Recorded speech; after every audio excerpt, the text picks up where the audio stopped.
Da da da da da da da da da da da da da da da da da. The timing is divine for real talent to shine, real stories to be told. Watch it all unfold. It's time to set the stage for greatness to be made. Time to prove that we can uplift and entertain. Shows that make you laugh and some that make you cry. News and information to help you find out why. Music, food, and fashion fills who you shows with divine inspiration. Honoraries in my HBCU.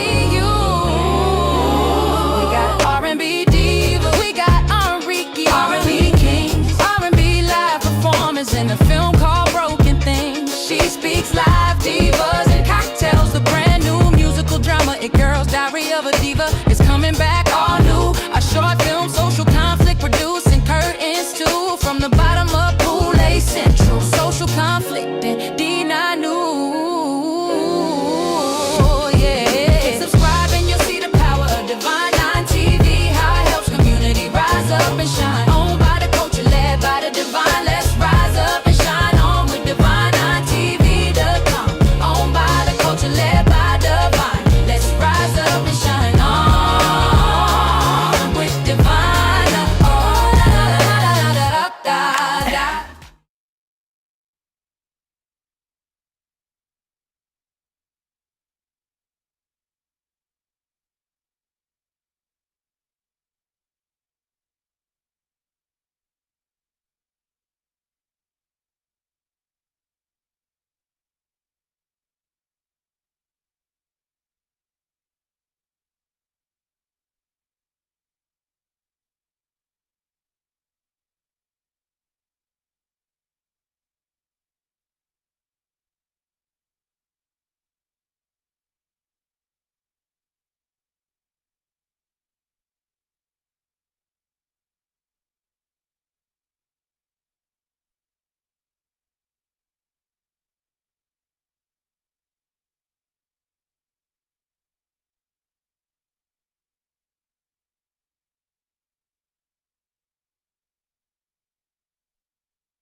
Oh, hello, hello, hello, hello. Can y'all hear me now? I think it's on now. I think it's on now. Can you guys hear me now? Hey, TikTok. Can you guys hear me out here in YouTube land? It's still not on? You still don't hear me? Hello? Test, test, test. I'm good. All right, babe. Would you come let your dog out? Good evening, ladies and gentlemen. I'm so sorry. Once again, we had a technical difficulty. I have to apologize for that. I was singing for y'all. Hello, hello, hello, hello, hello, hello, hello, hello, hello, hello, hello, hello, hello, hello, hello, hello. Now I gotta get the audio right. Hold on, y'all. Hello, hello. Can y'all hear me okay, TikTok? Hello, it's me. It's me, baby. I thought about us for a long, long time. Can y'all hear me? Yes. Maybe I think too much, but something's wrong. There's something here that doesn't last too long. Maybe I shouldn't think of you as my well. Shout out to the Isley brothers, you guys.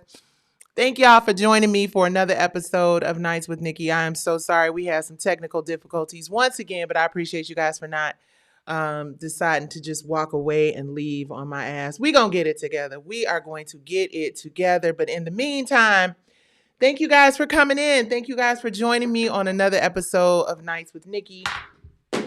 We like to think of this as a slightly elevated conversation. Not that anybody else's conversation is not elevated, but I'm an auntie. So my views and opinions on most of the sugar honey iced tea that I'm talking about here on these here lives and on these here platforms, my perspective is rooted in love and wanting to see our culture go forward and trying to figure out if there are any solutions out here in these here streets. So thank you guys for joining me. What up, though? I see you, Daryl. I see you. I see you. I see you. I see all the beautiful people on TikTok. I see all the beautiful people on Facebook. I see all the beautiful people on X, formerly known as Twitter. I see all the beautiful people on LinkedIn. And of course, I see all my people over on the undisputed WIRF.TV. Let me give y'all some love up in here. Let me give y'all some love up in this place. That's right. Got a little DJ horn and everything. And of course, we're going to test a round of applause out. There you go. Because we got a lot of rounds of applause that we're going to be giving out to the people on this here evening.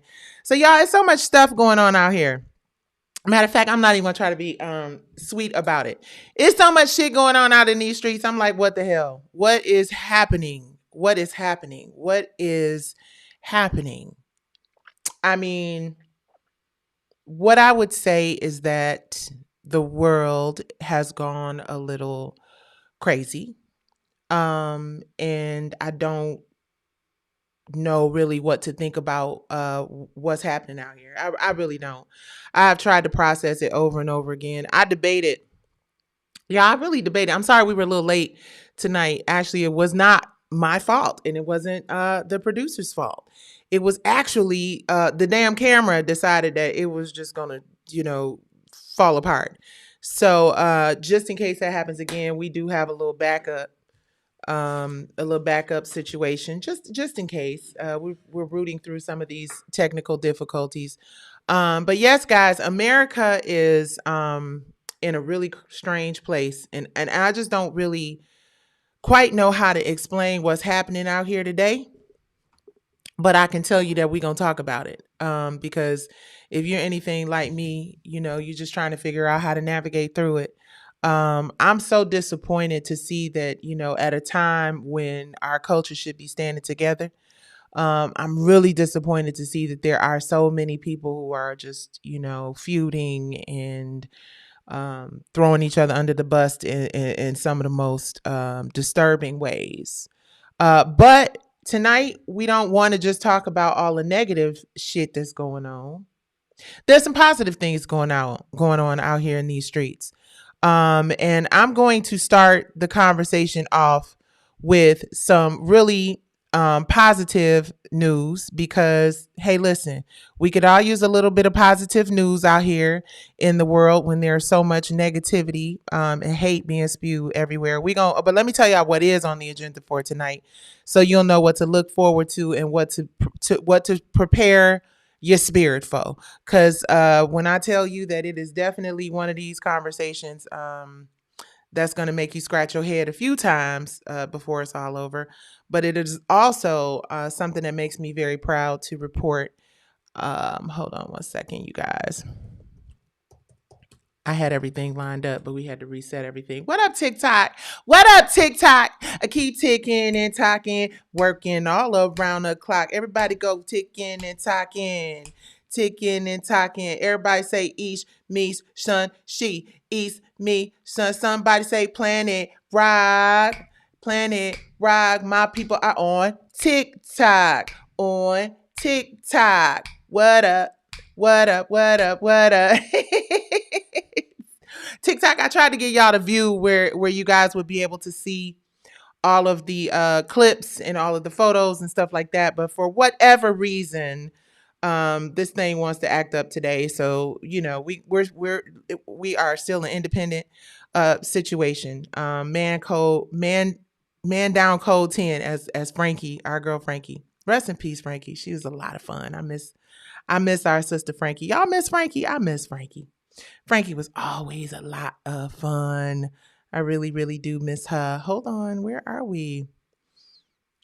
Man, y'all bear with me here because I did have all my images and things pulled up and whatnot, but for whatever reason, it's not. So Usher and Big Sean, you guys.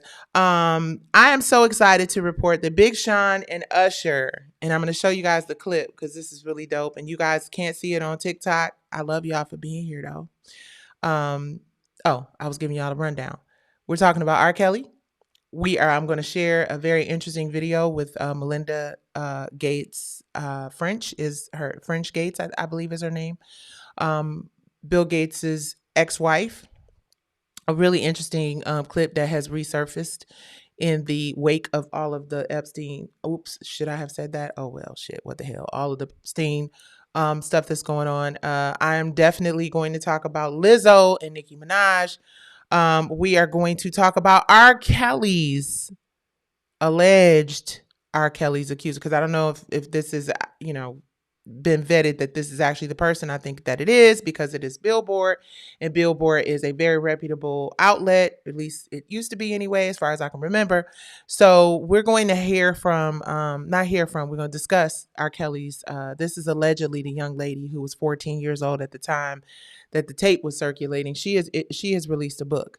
So we're going to talk a little bit about that. We are also going to talk about the situation going on with Basketball Wives. Shawnee O'Neal has decided that she is going to end the Basketball Wives franchise. And I have a really interesting perspective on that I'm excited to share. We're going to talk a little Mariah Carey. She's doing some great things in the community. What the hell, CeeLo Green and his son? I don't know if y'all saw what recently happened with CeeLo Green and his son, or if y'all were able to see I believe it was people that interviewed them on the red carpet and the look. Wow. I mean, this industry is changing right before our very eyes. Christian is about to be somebody's ass in the ring. Like, it is going down. I love this for Christian. This is actually a fight that I would pay to see. And we're going to talk a lot more about that. But let's get into this Usher and Big Sean story. It is really an amazing story. Y'all, you know how proud I am to be a native Detroiter. Y'all might not know, but I'm hella proud to be from the D. What up? Oh, you know what? I'm sorry. Let's do roll call. Let's do roll call. Let's do some mother flipping roll call. What up, J Rock? I see you in the building. What up, Victoria? Y'all, I know I'm always coming on here with no sound. Just, really. So much to talk about tonight. What's up, Gag for your life? I see you up in here. What's up, Apple Juice? Love me some Simone, Dawn Lynn. What is that? Dola Dag, Tony, I see you. What up, Doe Carey, the creator? What up, Doe? I see you, Trisha. I see you here. Sophia, I see you in here. Oh, so many people. So I really appreciate you guys for coming in. Tick, tick, tick, tick. Tick, tick. Speaking of tick, tick, TikTok has the party started. You feel me? Let me go over here because I always do this and it's kind of shady, but I want to acknowledge my Facebook folks. Hold on, y'all. Give me 1 second so I can open up and see who's watching from Facebook, because I'm sure my aunties and my cousins and my sisters. Is it like that for y'all too? Facebook is like, a place for like my family members and loved ones, to hang out with your girl. They be on TikTok too, but really I see a lot of my family on Facebook. And I had actually deactivated my Facebook page for a minute because I was like, I mean, I'm not getting like that much interaction outside of my family members or whatnot. Eric Bruckner, I see you. Keon Marsh, I see you as well. Thank you guys for coming in. I'm sorry, Kiana Marsh. Thank you guys for coming in. I don't take one view for granted. I know there are a lot of places where y'all could be hanging out. I'm just very grateful to hear and to see that y'all are hanging out with me on Nights with Nikki. But yeah, we got a lot to cover. Let me find my article so I can update you guys. Detroit is just my place, everybody. I love it. I love it. I love it. I am a Detroiter, diehard through and through. And it made me really, really happy to hear that Big Sean and USHER appeared together on Monday's Good Morning America to talk about the opening of their new Detroit Entertainment Innovation Mother freaking Bader. Let's hold on. They are talking about something huge and amazing that's going on in the city of Detroit. And I just want to give these brothers a huge round of applause.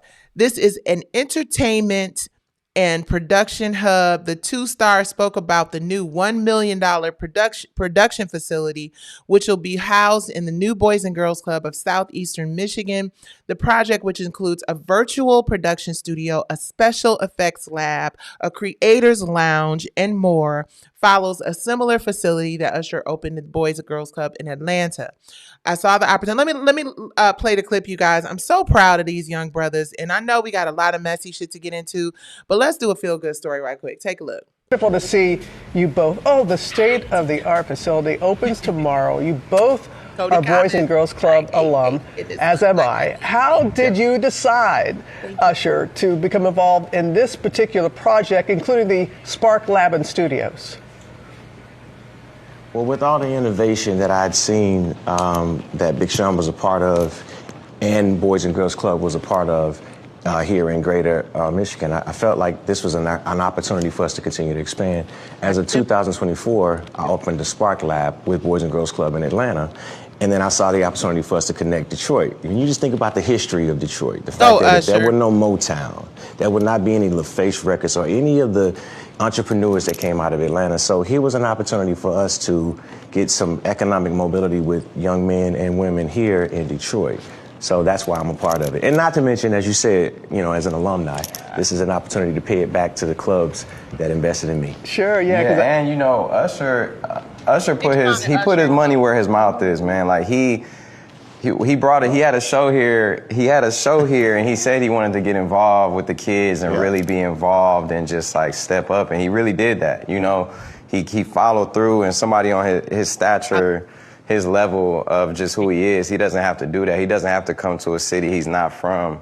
And usually people from Detroit have to go to other cities to be a part of something big. He actually came to the city, and he's really changing the narrative of like building it from a city like Detroit Welcome out. in, y'all. You know, so I really appreciate you. Yeah, for that, bro. Absolutely, without question. Most people might ask why Detroit, right? Why not Detroit? Came here in 2008, did I Can't But You Can with all of the youth here. Yeah. So this is a return. This is actually a historical moment for us to be able to do this together. Yeah. Without Ellis, without your foundation, without the Boys and Girls Club of Greater Michigan, Yeah. we wouldn't be able to do it. So, you know, I'm here. I'm back. Yeah, You know what I mean? for sure. You both are real. You both are the real deal.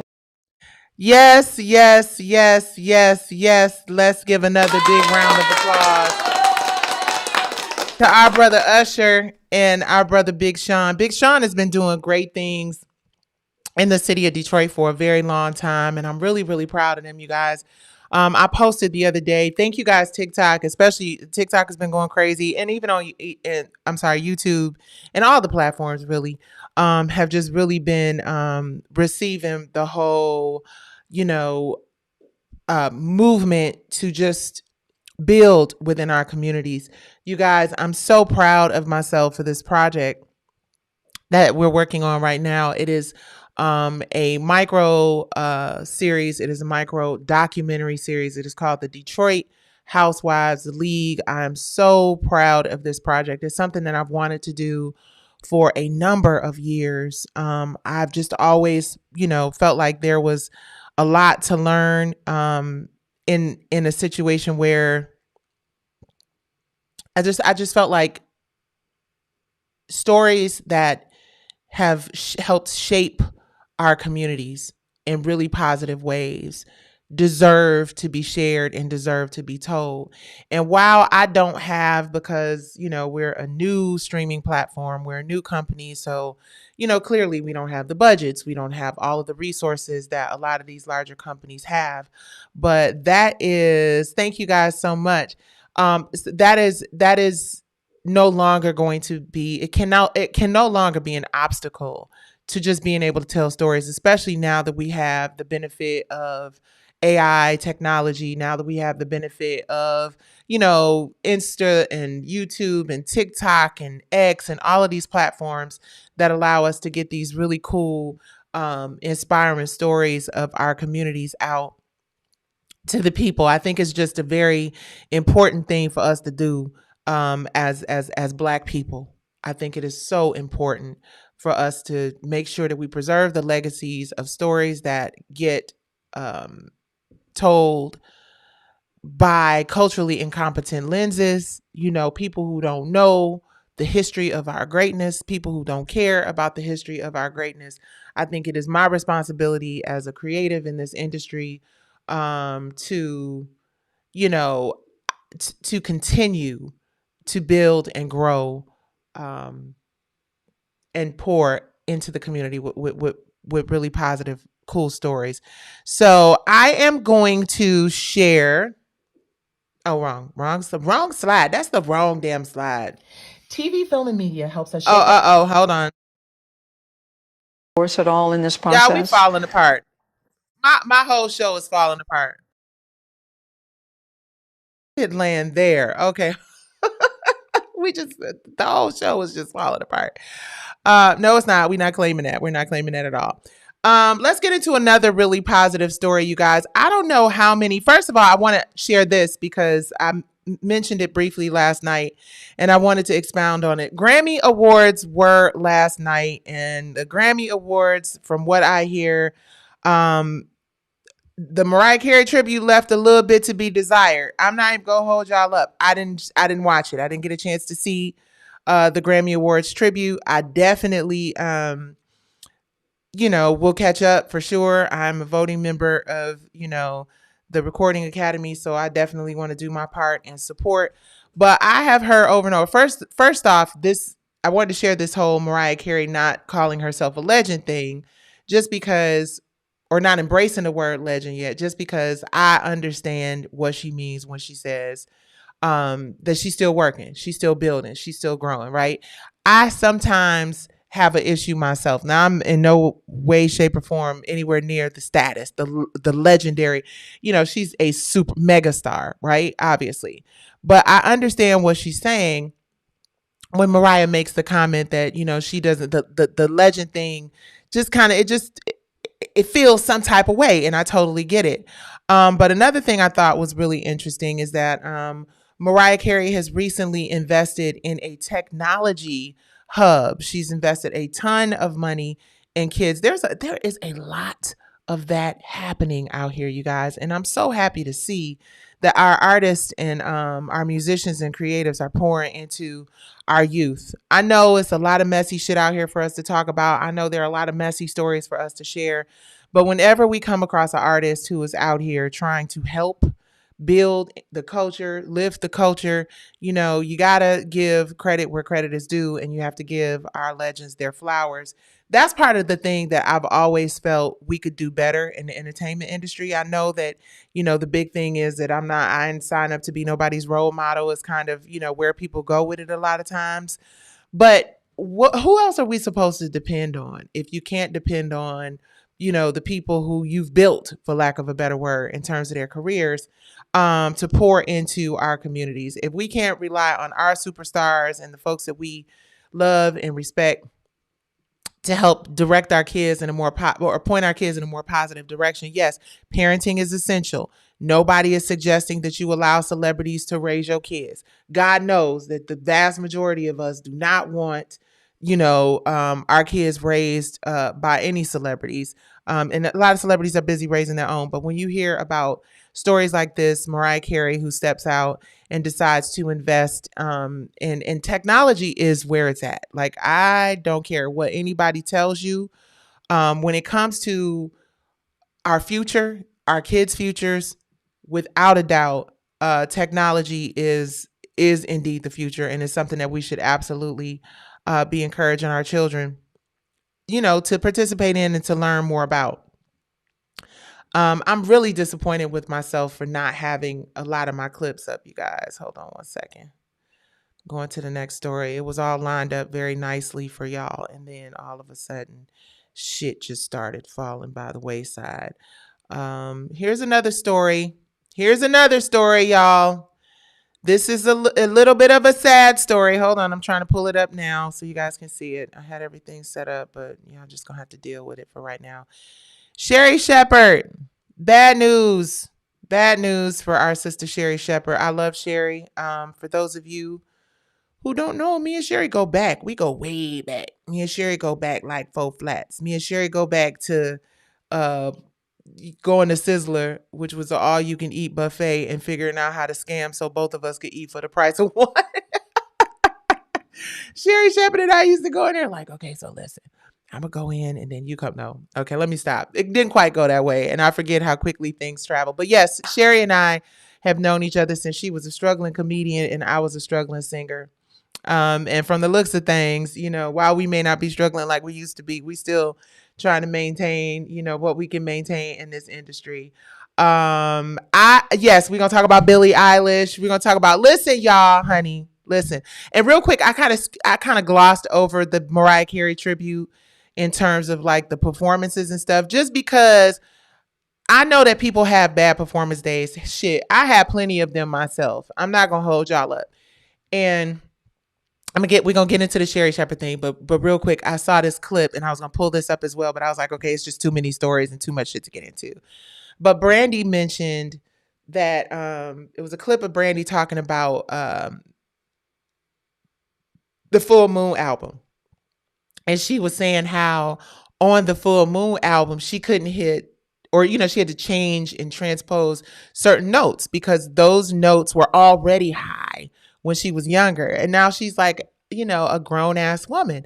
So it's not as easy. And Brandy, as far as I'm concerned, is the vocal Bible. It don't get listen. Brandy Norwood is the vocal Bible. She just flawless execution of her vocals all the time. So to hear Brandy say that she got to go in and figure out how to like shift them notes around and whatnot and get it. And y'all listen, again, that's why I don't want to criticize the Mariah Carey tribute. But I will say this about the Mariah Carey tribute. There are so many dope ass R&B singers. So many just dope ass, not just R&B. They're just incredible singers out here. Like incredible. singers out here. And this is not even about me like, you know, low key trying to promote myself or Brownstone or nothing like that. It's just Mariah Carey is one of the most talented, amazing songstresses of our time. And I have just seen a couple of little tributes where I'm like, now come on now, Gina. This is Mimi. She is another vocal Bible. So I don't know. I don't know what it is. I don't know why certain people were selected. Again, I'm not criticizing nobody's vocal abilities because I damn sure don't want nobody criticizing mine.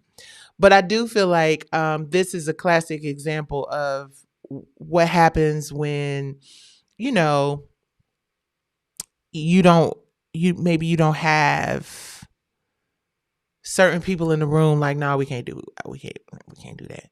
Now I know these people probably sponsored us. People probably gave us a little change on the side, but you know we gotta go on ahead and make sure that whoever doing this one singing every single note. And the other part of it is, y'all, I'm so damn old school. Thank you. I appreciate the compliments on the hair. Thank you guys for accepting that I am accepting my gray. But actually it's not gray. I would like to correct all of y'all who calling my shit gray. My shit ain't gray. It's platinum. I'm a singer. Joking. Somebody said that to me. I think it was Tatiana Ali. She was like, no, honey, that is platinum. I said, I'll take it. It is platinum. I appreciate y'all. Sidebar. But I just think that when we start doing these tributes and we start honoring our legends and we start honoring our greats, what up, though? We have to really be conscious of like who we choose to get on these records. You feel me? So I appreciate it. Oh, y'all, thank you, TikTok. Thank you guys for the compliments on my hair. I just needed something different with everything that's been going on in my life, everything I have been through, everything I'm going into the next phase, which I'm really excited to share that with y'all. I just needed the hair to be gone. I just felt like it was extraneous and overwhelming on some levels. And my hair had grown pretty long, actually. But I just needed something fresh and new. And then I didn't cut it I didn't relax it. Usually when you get a fly pixie, you need to hit it with a little creamy crack in order for it to really you know what I'm saying, be right. But I'm like, no, I work out and I'm going to the gym. So I'm going to need to make sure that my hair is able to just be natural. So I appreciate you guys. And in a world where there's so much fake shit going on, it's just really good, to be accepted for being natural. Now, I got on a little lash and a little lip. Lip Bar, by the way, Black-owned beauty brand. Shout out to Lip Bar, everyone. Lip Bar, the Lip Bar. And I think the color that I am wearing today is Hot Mama. I'm a Hot Mama today. Hot Mama by the Lip Bar. That's a Detroit Black-owned brand. I just listened to Grapevine. Y'all was singing. Oh my God, thank you guys so much. Everybody's talking about the tribute. Okay, let's talk about Sherri Shepherd. Okay, guys, let's talk about Sherri Shepherd. Sherri Shepherd is one of my favorite people. She is such a fantastic woman. She's funny. She is cool. She is non-problematic, unproblematic. But it looks like daytime TV is losing another familiar face. Sherri Shepherd's syndicated talk show wrapped after 4 seasons on air. Damn. According to Variety, distributor Debmar Mercury, which is owned by Lionsgate, confirmed that Sherri will conclude following the 2025-2026 season with new episodes continuing into the fall.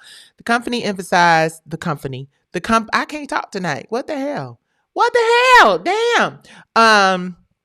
The company emphasized the cancellation is industry-driven, not performance-based. This decision is driven by the evolving daytime television landscape and does not reflect on the strength of the show, its production, which has found strong creative momentum this season, or the incredibly talented Sherri Shepherd, said the co-presidents Bernstein and Mort Marcus.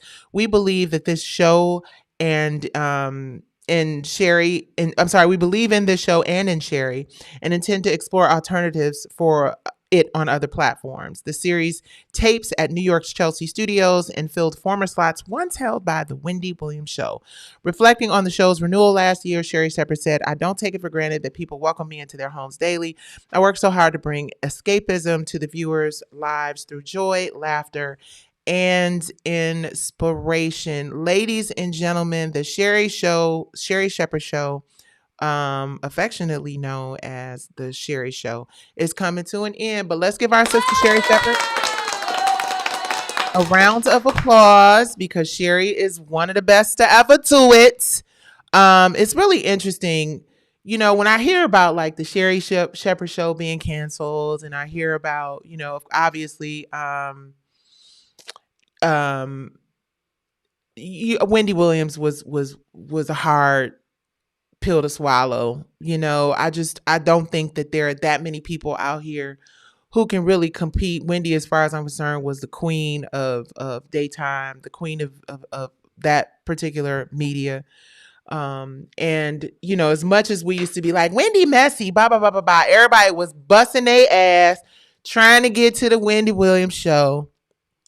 Because if you got a chance to get to the Wendy Williams Show, then your Q rating would go up. People would be talking about it all throughout the week, and I just look forward to Wendy giving us her hot topic, sitting in her purple chair. I looked forward. Sherry had definitely had a different style. Sherry was definitely more like a ball of light, a ray of light. That's who Sherry is as a woman. That's who Sherry is as a person. And I'm sure that our sister Sherry Shepherd will go on to do really great things. My friend Sherry Shepherd will go on to do really great things because Sherry Shepherd is indeed a great woman. And I'm so proud of her for being able to do it for as long as she was able to do it. So shout out to Sherry. Another show that is going through a cancellation situation. And this was really interesting, you guys. I did not see this coming. And I have to say, hats off to our sister Shawnee O'Neal, who is the creator of the series Basketball Wives. Shawnee just, made the decision. She was very gracious in how she basically let the world know that the show was not coming back. I had that queued up as well. Oh, here we go. I have that queued up so we can take a listen, you guys, real quick.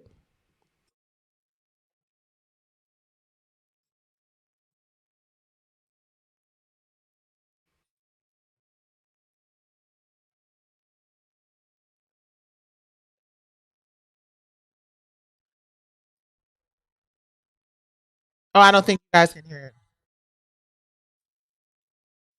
Okay, I'm sorry, guys. I don't think you guys could hear that because it was playing over the. But basically, she said before this became a messy situation, she wanted to let the world know that it was just something that a decision that she made as an executive producer. She said that she definitely wanted to hear. Let me read this article. Sorry. Read this article from the Jasmine brand. Shout out to the Jasmine brand. Shout out to Baller Alert. Once again, I'm a really big fan of Black women-owned businesses, and both the y'all heard the audio, but they couldn't hear it. They could not hear the audio on the other platforms. So basically, it's a wrap for Basketball Wives. Last year, we exclusively reported that the show was ending. Fast forward to today, Shawnee Henderson, formerly O'Neal, hopped on Instagram to reveal the news that the beloved reality show was going off air, seemingly for good this time. And the series creator said that she wanted to focus on growth moving forward and new projects. And she had really positive, nice things to say about the other producers of the show. Her folks over at, I think it was a Shed, VH1, those places or whatever. Y'all, I really wish that I could, have the same warm and fuzzy, polite response to the producers of my show. I really do. I just couldn't, because, I'm just at a space of like calling it what it is. And, I had a really hard time with the producers over there. I don't wish anybody any ill will. But yeah, I would love to have had as much style and grace that Shawnee O'Neal had when she said deuces to the people. But unfortunately, my experience, I'm just at a space in my life right now where I'm just not interested in sugarcoating shit. I definitely feel like there is a not politically correct way. There is a way that is rooted in a desire for healing and love and education, that you could say things or whatever. Um, but I definitely feel like in this day and age, you just got to say what the hell you got to say. And as long as as long as your genuine intentions are not to hurt people or to offend people, then I think it's okay to just say what the hell you got to say. Hey, Susie Q, I see you. Hey, Keon Marsh, I see you as well. You guys, please do me a favor as you're coming in and hit the like, share, and subscribe button. This is a really important thing, especially on YouTube and the other platforms. Please give me plenty of hearts on TikTok, because it basically tells you, lets the people know that you're enjoying this content, and it ships it out. I'm sorry, to more people. So you guys, Krishan Rock. I really am rooting for Krishan Rock. I think that she is just, first of all, I think she's absolutely adorable. She's got the prettiest face. I hate that she I hate that she has caught hell the way that she has. I mean, yes, we know that,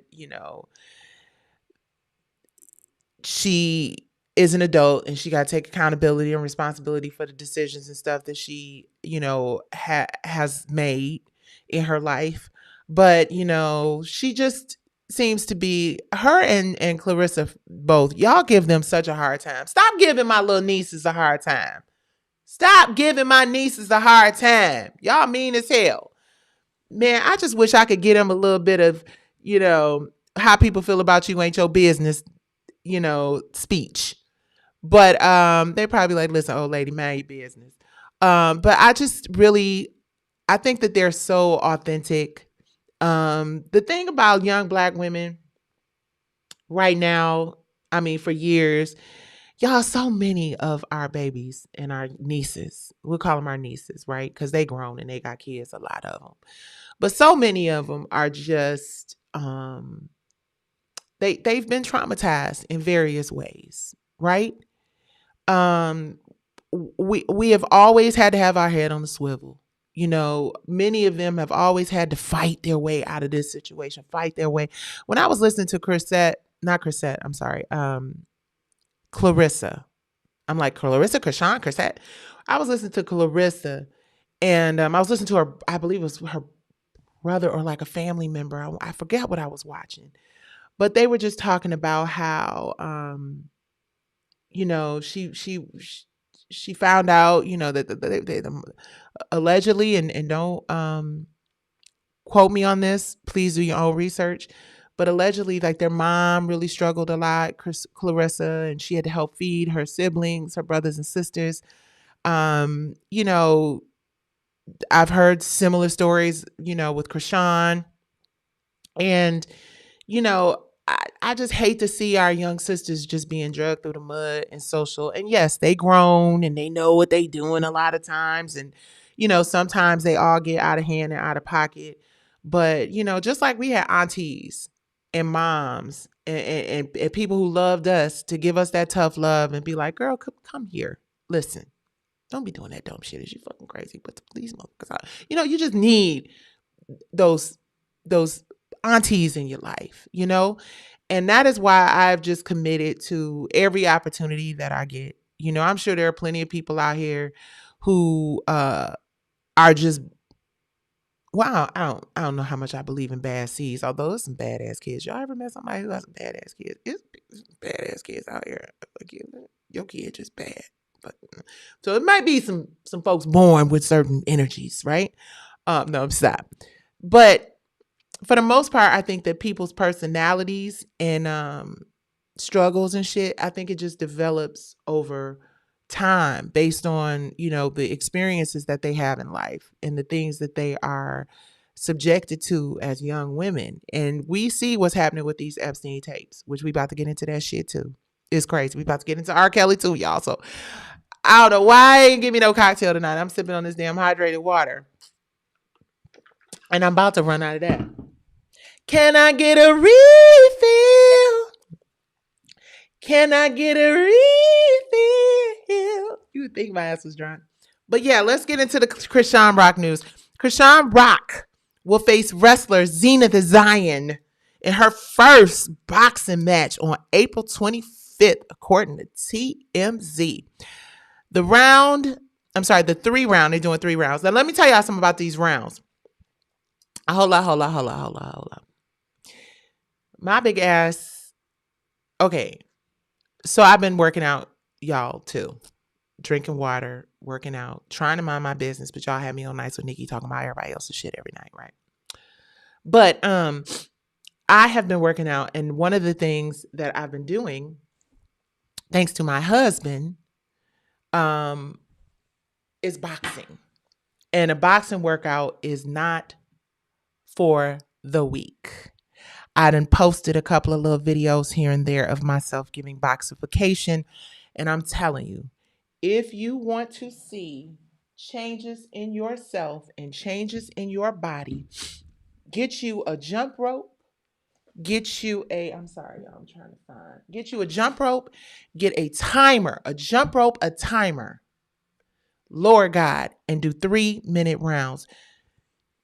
The fact that they're doing 3-round bout, I'm sure that they're 3-minute rounds. The fact that they're doing a 3-round bout, I know that you may think that it's easy, but it's not. It takes a lot of endurance to be in a ring, running, dodging, bobbing and weaving for 3 minutes. So even if that is 9 minutes or 12 minutes or whatever it is, it's going to take place in Philadelphia. It's going to be a pay-per-view event on Triller TV. Zenith Zion was selected from 5,824 women who applied to step into the ring with Rock. Krishan is about to tap somebody's mother frippin' ass. I can't wait to see. I'm not even gonna hold you up. See, that's what I said this a long time ago. I said, if you are going to fight on TV, then let it be some old Floyd Mayweather type fight. Don't just be fighting on TV, throwing chairs, flipping tables, getting arrested, all kind of crazy shit because you want baddies. If you're gonna be out here getting into it with somebody and showing your strength and showing people what you're made of, please let it be attached to a check like the one they probably gonna get from Triller TV. And shout out, y'all. Let's give Triller TV a round of applause. Shout out to Triller TV. And the reason why I'm giving Triller TV a round of applause is people. That is what we need to start doing more of. We need to get to a point. Stretch and Pepper's daughter want to fight Krishan. That would be awesome. As long as they're getting paid for it, as long as it is a sport.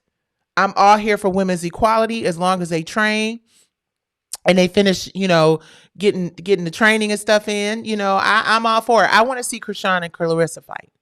I'm not even going to hold you up.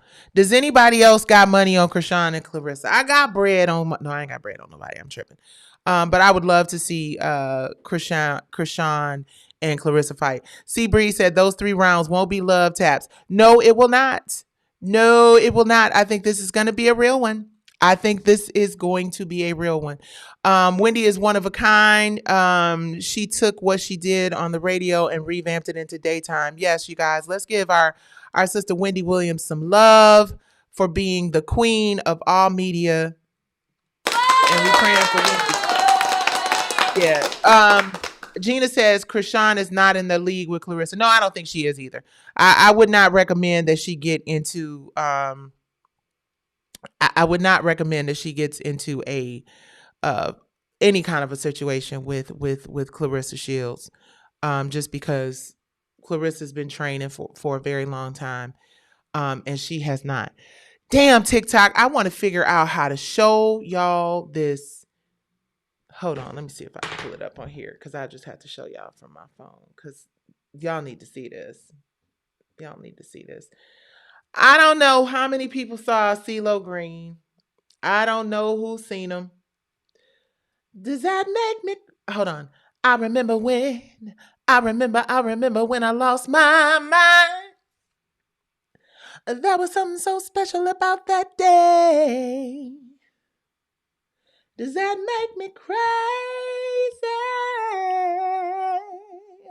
Does that make me crazy? Does that make me crazy? Possibly.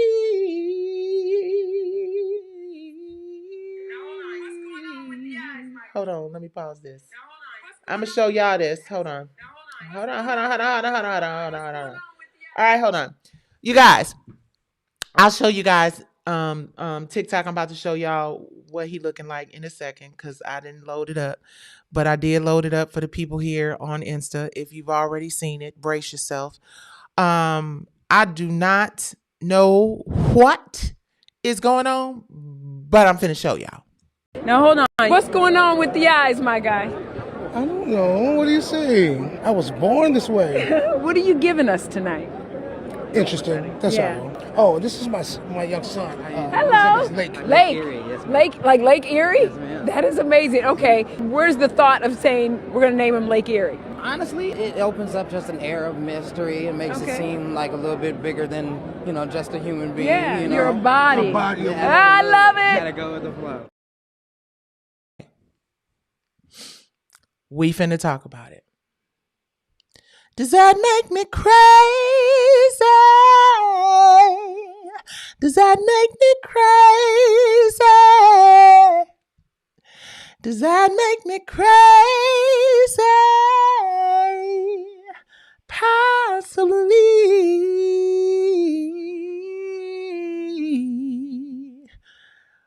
Ciao. Let me figure out how I'm going to dance around this here situation because I got to dance a little bit. I don't know what's going on, y'all. I can't call it. I can't call it.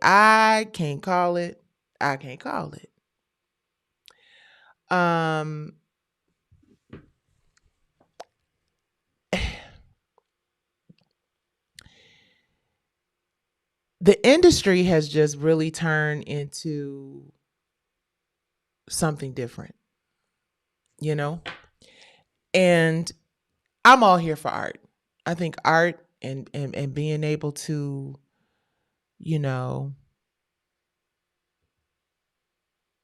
express yourself through your art, through your music, is very important.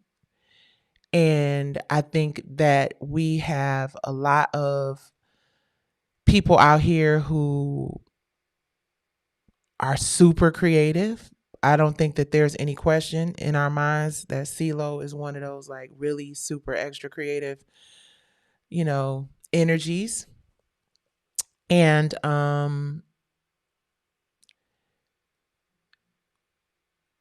it's it's different. It's different.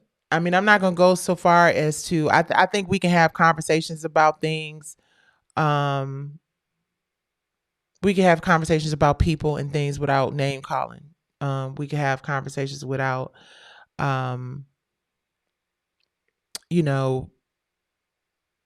labeling, people, derogatory things. But it's hard to look past red eyes, a red shirt, the black hat, the black mascara, the Joker-esque makeup, right? And, I don't know what's happening. I don't know. I don't know if I'm just old and out of touch. I don't know if this is just how they do it these days. And I'm, just an old R&B girl who doesn't get the red eyes and the devilish-ish makeup. But it's obviously making somebody's statement. And maybe it's like, I mean, I guess if here's the thing. Let me say this. Because when I first saw Lake Erie, who is his son, I think they're working on a project together. When I first saw the visuals and the video, I thought, well, Kiss did that, right? But then it was also allegedly like Kiss was biting off the bat heads and all kinds of, it's just very interesting. Very, very interesting. And I know that I could lean into like, that's the devil, that's satanic, that's da da da da. But is it? Is it? Or is it just something that he's doing to get attention and to have us talking? You know what I'm saying? I don't know. You guys. I think there's a lot of stuff that's been happening out here in these entertainment industry streets that I think there's shit that's just happening just, to really make you pay attention. I think these days, it's interesting because even when we were getting ready to do this show tonight, initially I was like, oh, let's talk about the Steen stuff and let's talk about the Z stuff and let's talk about and I'm like, clickbait gets on my nerves, number one. But also, like, is that what entertainment has been reduced to? Like, can we not have elevated conversations about, shit and opinions and disagree or whatever without being like hostile towards each other and name calling and shit? I don't know. But CeeLo and his son stepped out on the red carpet.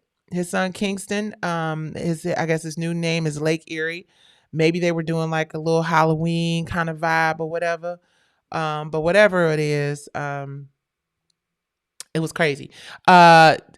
Gina said Kanye on stage with his daughter and how she's changed. Yes, it's like this emo thing I think is happening, or like this like edgy thing that I think a lot of the kids and stuff are doing. Y'all, maybe we need to just prepare ourselves, for this world just being a very different place. I mean, maybe that's it.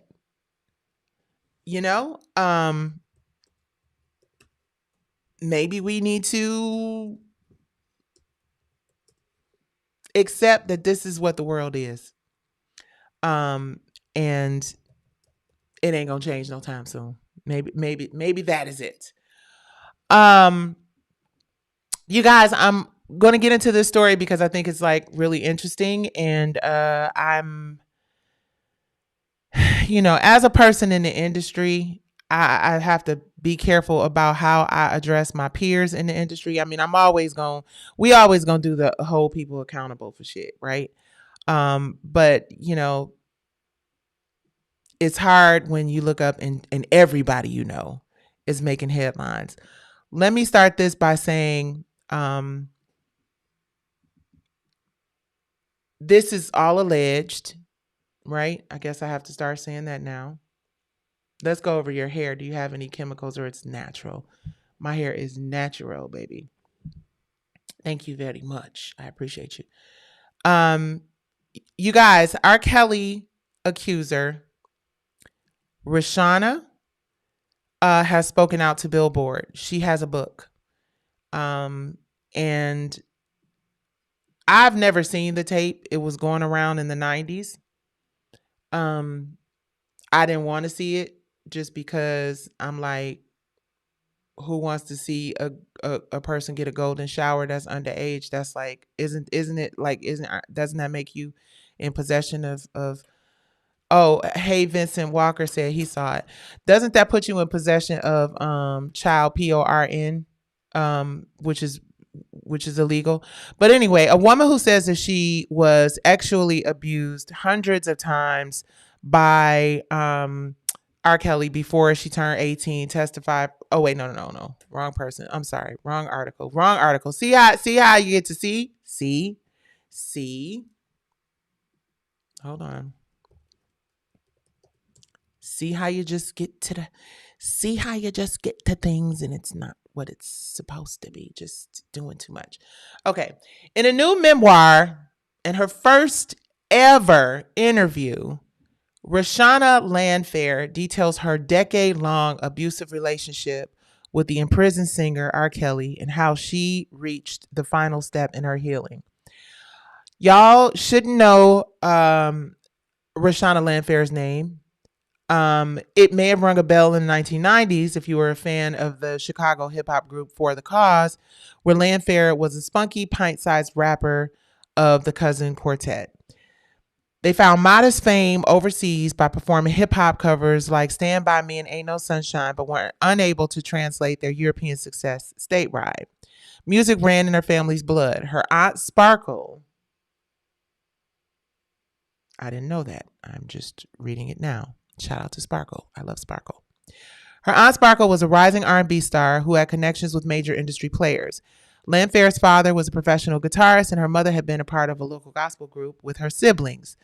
As the sweet voiced teen grew older, Landfair could have continued pursuing music or forged ahead with her dreams of becoming a preschool teacher, but instead she became known for something entirely devastating. So sad. For the past 25 years, Landfair has lived within the painful aftermath of her name lingering in the public domain without her consent, going so far as to shorten her name to Sean when meeting new acquaintances. As a teenager, she had privacy ripped away when she was thrust into the national spotlight, not for her musical talents. Y'all, this is so sad. But for the perversions of a man deemed a musical genius. And he was.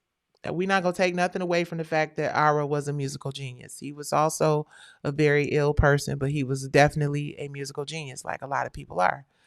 Landfair became known as a 14-year-old girl in a sickening R. Kelly videotape, a documented encounter of child, you know what, filmed by the man she called her godfather. Wow. What?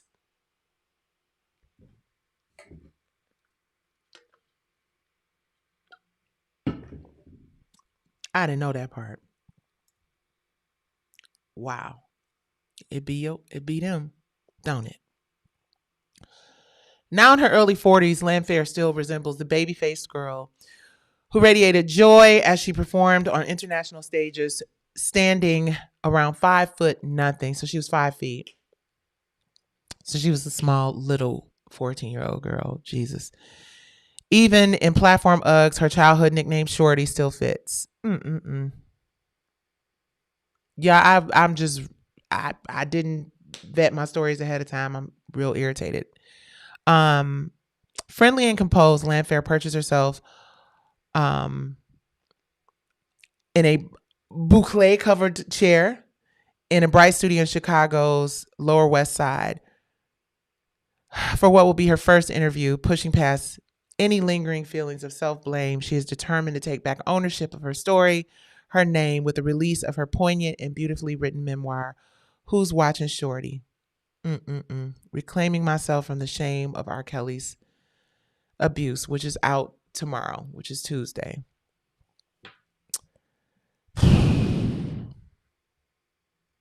I mean, she goes on to say that there's no job I can apply for where this is not in the forefront of my life. There's no relationship that I can be in where this isn't in the forefront of my life. She tells Rolling Stone, I felt like I was losing power. I came to a conclusion one day and I said, if I just lay all this out, I no longer have to explain myself. I no longer have to fear the whispers about me at the table. Oh, you know who that is.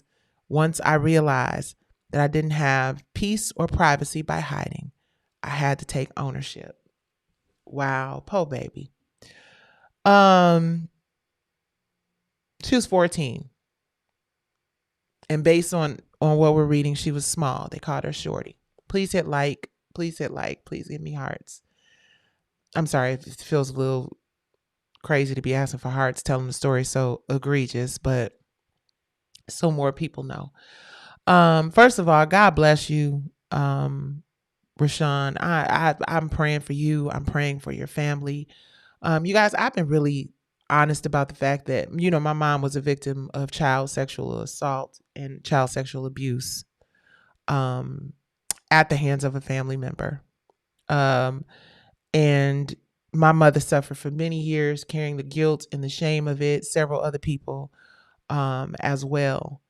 And it's just really terrible that when this happens to young women of color, it's just not It is not the headline making story a lot of times, unless it involves a high profile actor or musician, right?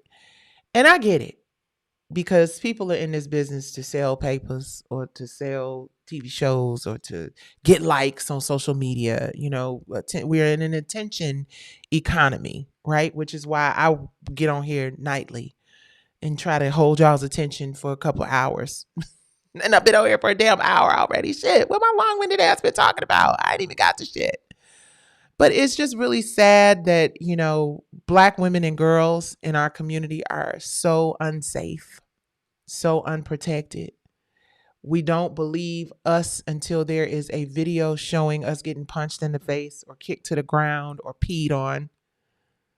You know what I mean? And I'm just so tired of the world discarding Black trauma, Black women and girls' trauma, as if for whatever reason it is unimportant in the grand scheme of things.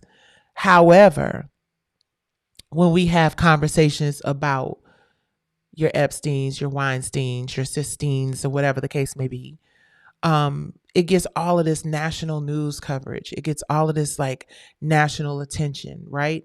And it just breaks my heart because, like we were saying when we were talking earlier about Clarissa and Krishan and a lot of the young girls that are on Baddies and a lot of the young girls that are on all of these, shows and stuff, how they don't get the grace.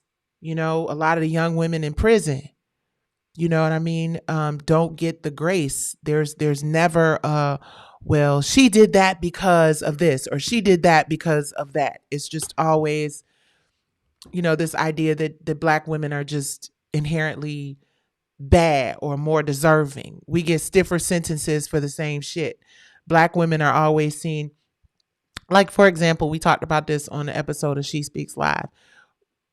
A young Black girl reacting to her abuser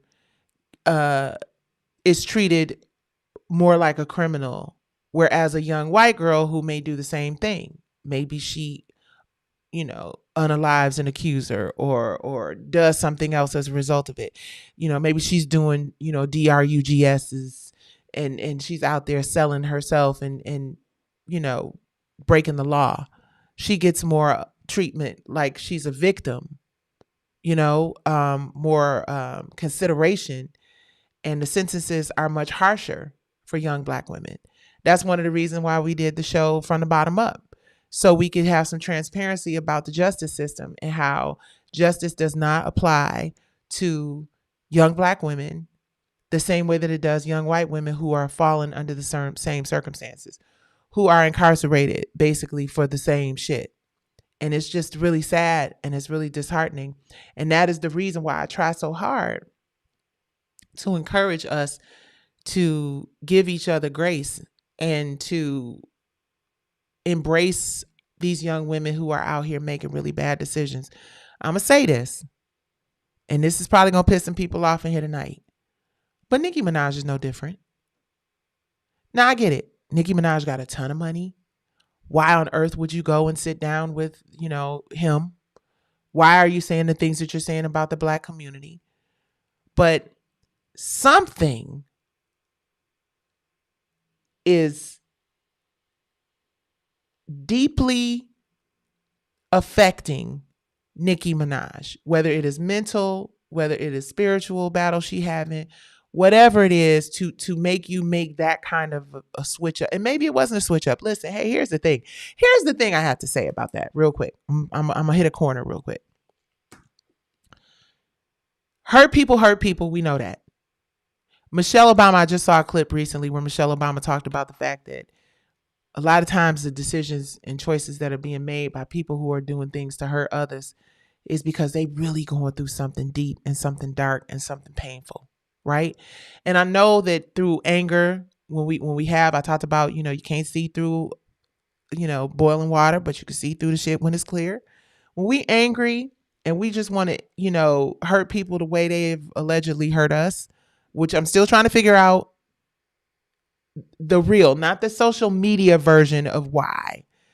Nicki Minaj's decisions are hurting the Black community. But the real actionable, like real, like I want to sit down and be like, these are all the reasons. Yes, we know that she's got hundreds of millions of followers. She's got a ton of influence. But we also have a lot of other creatives and artists in our community who did not go sit down with Donald Trump, who also have hundreds of millions of followers. And are we equally as outraged at them for not leveraging their platforms to build awareness to what is happening out here? Is the accountability due across the board with everybody? Because what I'm seeing a lot of is, I believe, allegedly, I don't know this for sure, I haven't done my research and I don't want to lean into it as if it is fact, but Sexy Red and who else? Sexy Red and I believe allegedly Lil Wayne and what's the guy's name? Soulja Boy and NBA Youngboy and Waka Flocka. Like, there are a ton of other hip hop artists and Black entertainers and people who are now endorsing the conservative movement. What do we do? I'm not being disrespectful in this at all. I'm asking a real question. What do you do? See, Delore Tucker tried to tell us 30 years ago. I have had this argument so many times about the narratives that are shaping the culture. Now you have people who have hundreds of millions of followers. You have hip hop artists. This is going to be this. Nicki is not the first, and she's definitely not about to be the last. I completely disagree with what she and anybody else who is endorsing that is doing. But how does that move us forward? Staying in a space of being angry about what a young, impressionable, probably traumatized at some point individual is doing versus coming together, unifying and building based on what we know needs to happen. We need more Big Sean and Usher movements in entertainment. We need more Mariah Carey donating to, underserved organizations in entertainment. And the other part of it is, I have been fighting this fight to help change what is happening in the entertainment. The entertainment industry has power. I've been saying that forever. I've been saying this forever. The power that we have in this industry, or people have in this industry, is dangerous unchecked. And not just unchecked, undeveloped. If people have not gone through a process of artist development and figuring out how to navigate success and influence, you're always going to have young, impressionable people who want to do shit for shock value, doing things that ultimately hurt the culture. But I need somebody to tell us, I need somebody to speak intelligently, not reading these artists that are allegedly, who is it? Akon allegedly performed for something that was, I don't know. I shouldn't even be saying it like this, because if that wasn't what happened and it was just some shit somebody posted in social media, I do apologize if I put you in a category that you weren't in. I apologize in advance, which is why we got to be careful not to read the headlines and not the story. But I just feel like it's very important for us as a community to figure out what we're going to do about it. How does this negatively impact us? Why is it so important that we address issues like the Nicki Minaj thing, like the Sexy Red thing, like the NBA Youngboy thing, like the Soulja Boy? Like, what happens if half of hip hop decides to, or not even just half of hip hop? What if half of like wealthy Black people decided that they, you know what, that's not such a bad idea, and go over there? What are we gonna do? It's one of those things, and I started to rock my hoodie today, but I said, let me pause. The 92%. Black women have been warning folks about where this nation was headed if we didn't go out and vote in this last election and in every election. And people just decided to either sit this shit out or, I'm not even gonna hold y'all up. Like, and the reason I'm saying this whole thing about Nicki, and get it, and listen, I think just like a lot of people, up until the point that this whole thing happened, we wasn't like, oh, I hate Nicki Minaj, I can't stand her. No, you know what I'm saying? So like one day you could look up and it could be somebody else that you love, whose music you listen to, who you helped contribute to their success and their wealth. Yeah, we can argue all day about what makes people do things, what somebody did. We can argue all day about what somebody did, but can we talk about why our youth? Because I have young family members, cousins and shit, people that I'm like, you support the conservative move? Like, when did you? Shoot, I got a check when he was in office. Things was just better. I'm like, what are you talking? Do you understand our civil rights are at stake? Do you understand our freedom of press is at stake? Do you understand that, and shout out to Billie Eilish. Let me give Billie Eilish her flowers. I don't have a clip. But Billie Eilish hit them with, who's not an immigrant in stolen land? How's that? You know what I'm saying? I'm paraphrasing something along the lines of that. Artists and creatives are very important to our culture, not just because they entertain us and there's a form of escapism, but because we have access to very big, large groups of people and large audiences, especially the biggest of our artists and creatives. It is so important that we unpack how we can help develop our young talented ones so that when they become really successful and they get these really big followings and these really big fan bases and people are watching what they say and what they do and buying the products that they're selling, so that they understand the importance of using that role responsibly. I know a lot of people don't see themselves as role models. I know a lot of artists try to move out of that space because you be like, you know what I'm saying? Listen, I signed up to be an artist. I'm not about to be like a role model. But at this point in our community in particular, as Black people, we can't afford to not look out for each other. We cannot afford to not teach each other how to fish. We cannot afford to not give each other grace. We just can't. And I'm not going to join in on the rip their asses to shreds, read them for filth train, because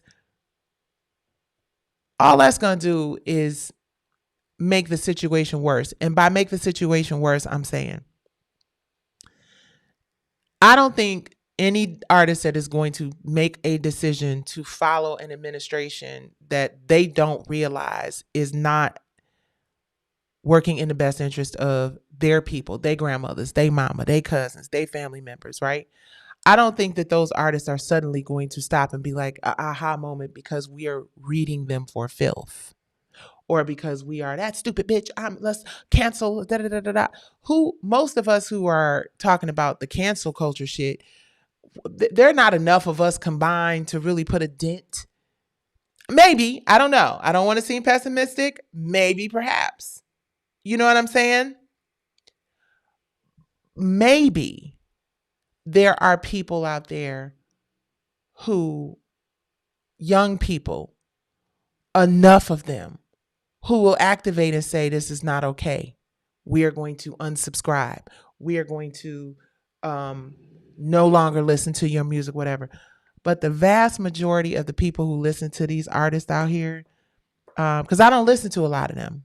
I don't listen to Sexy Red. I don't listen to NBA Youngboy. I don't listen to them. And a lot of my friends don't listen to them. And a lot of the people who are outraged do not listen to these artists and these creatives who are endorsing this agenda. So us being like, cancel, they're going to be like, okay. And they're going to still have them bopping them in their head. They don't get it. They don't understand it. And part of the reason why they don't understand it is because we have not been taught how powerful we are when we come together and we leverage our resources, and how successful we can be as a culture and as a people when we lift and promote positivity and light. I've spent my entire career trying to figure out, not always perfect, not always right, not always accurate, but always intentionally trying to figure out how to pour into my community and help other people, because I grew up understanding, based on the ancestors and the people who came before me, how important that is for the evolution and the economic development and the generational wellness overall of our community. It's so important for us to, stick together and stand with community. But we got to start rethinking how we make that translate for our youth. Because yes, while I truly believe in my heart of hearts that we can fix this, I do not think that it is too late. I think that in order for this to be important to young people, I think in order for this to be important to younger generations, future generations, we have to speak it in a language that they understand. And it's a little scary how many young people don't have a problem with what NickI's done and what these other people who are endorsing these people. It's a little scary. But instead of being outraged, and I know people will be like, no, this is the time you're supposed to be outraged. Nobody's going to convince me that I need to be angry and like moving fast and talking fast and being disrespectful to people because somebody doesn't agree with me, because somebody has a different, belief system. Us talking to each other and having healthy debates about shit and trying to figure out why somebody would do something that we think is, halfway stupid, right? Listening, and not listening, waiting for the opportunity to respond and preparing your response, but actually listening to try to figure out, like, what is it that you hate about your culture? Or what is it that you hate about our culture? Or what is it that you know what I mean? And I try to listen to why people make certain decisions. And, I don't always get a clear understanding, but I'm not going to just, all of a sudden just start being nasty and name calling and disrespectful and shit. And I think that is the fastest way for us to encourage even more young people to rebel and to revolt. Because I think that is kind of what this is turning into. Because the truth of the fact of the matter is, I got not ganged up on because they were family members, but I was on the phone and they were really trying to explain to me why what NickI and a lot of the young artists are doing makes sense. And I was stuck. Like, no, it don't make sense because the shit is just fucking stupid. Do you realize what, I was just, because, I have different conversations with my loved ones than I'm having with people in public about it. There are things I want to just flat out say about the shit that I see happening out here in politics, but you got to be careful for a lot of reasons. But these young people are convinced that this is like the rebellion and it's dangerous. But the only way I think we can fix that is if the adults in the room and the people who understand why this is dangerous and why this could potentially be, really harmful, to our community. Like, you gotta talk to people about shit. And I understand you don't want to pacify, somebody making really crazy decisions, and you don't want to give people the space to explain why they did something. But if we're going to move forward as a culture and as a community, we have to figure out how to communicate. Like, I know a lot of people will disagree with me, but I would love for somebody to sit down with NickI and with NBA Youngboy and with Sexy Red and allegedly all the rappers and people who are like, I'm endorsing this. I'd like for somebody to sit down with them and educate them and have a conversation with them and let them know just what this endorsement means and just how this endorsement negatively impacts their future. Because it's serious. And I don't think they realize that. And I know that my few family members who are like, well, I mean, I'm still a barb. And it ain't just be my few family members, because I see folks out there, well, I'm still a barb. I mean, you got to separate the artist from. And here's the thing. I'm going to say another thing that y'all probably not going to like. People are allowed to vote for and support whoever the hell they want. And I just want us to get to the point where we spend less time going in circles, trying to convince other people and other systems that we deserve to be heard. And we just start listening to each other and building with each other. That is the reason we're doing the Detroit Housewives League film, so we can remind our community about how dope we are when we come together. They built this during the Great Depression, guys. During the Great Depression, racism in Black Bottom, one of the most poverty-stricken areas in the city of Detroit, in the world. And they led one of the nation's first ever economic protest. And when I tell you, I couldn't be more proud to be able to do this project and to share this project with you guys. It is a micro documentary series. Verticals and micros are big. I'm going to do a show where we talk about that a little bit. So you guys can get, a little more information on what that is. We know something is wrong with Kanye. Yeah. And Kanye apologized. And, listen, first of all, you don't know. Hold on. This is the other thing I want to say real quick. And I'm not saying that this is what the situation is, but folks be getting slipped Mickeys and all kind of shit. You know what I mean? Like there are things that happen to people that make them go absent without leave. Right? So when a person that you love or loved, or whose music you loved, or whose art you loved, or who you supported, all of a sudden starts acting strange, I get that the reaction is, fuck that, cancel their asses. I don't care about that. But, sometimes people, I've heard a lot of folks say they try to give me this pill, or they try to give me this medicine, or they try to check me into this place, or we don't know. Right? I worry all the time. I look out here, I see Ray J out here struggling the way Ray J is struggling. I see Kanye, hopefully recovering. Oh, somebody said Nelly and Snoop Dogg as well. Let me ask this question, you guys, real quick.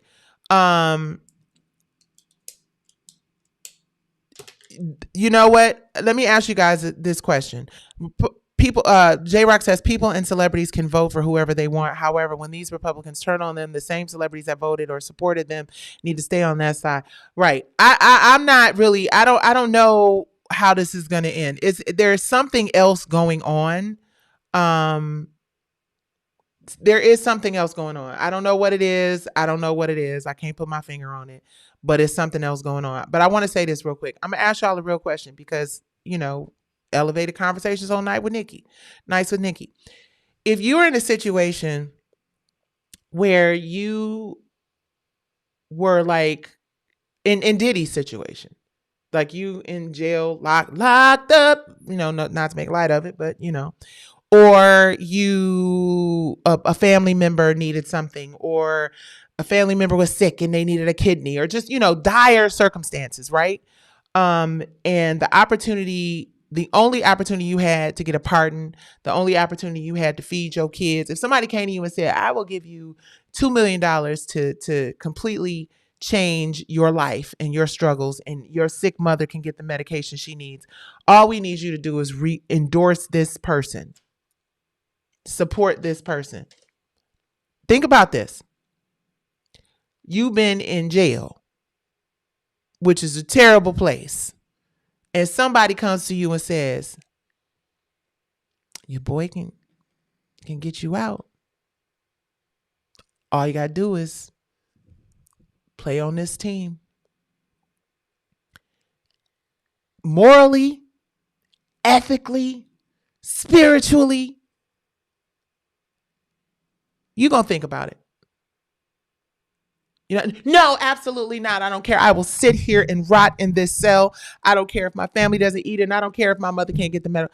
So it sounds ridiculous and absurd, right?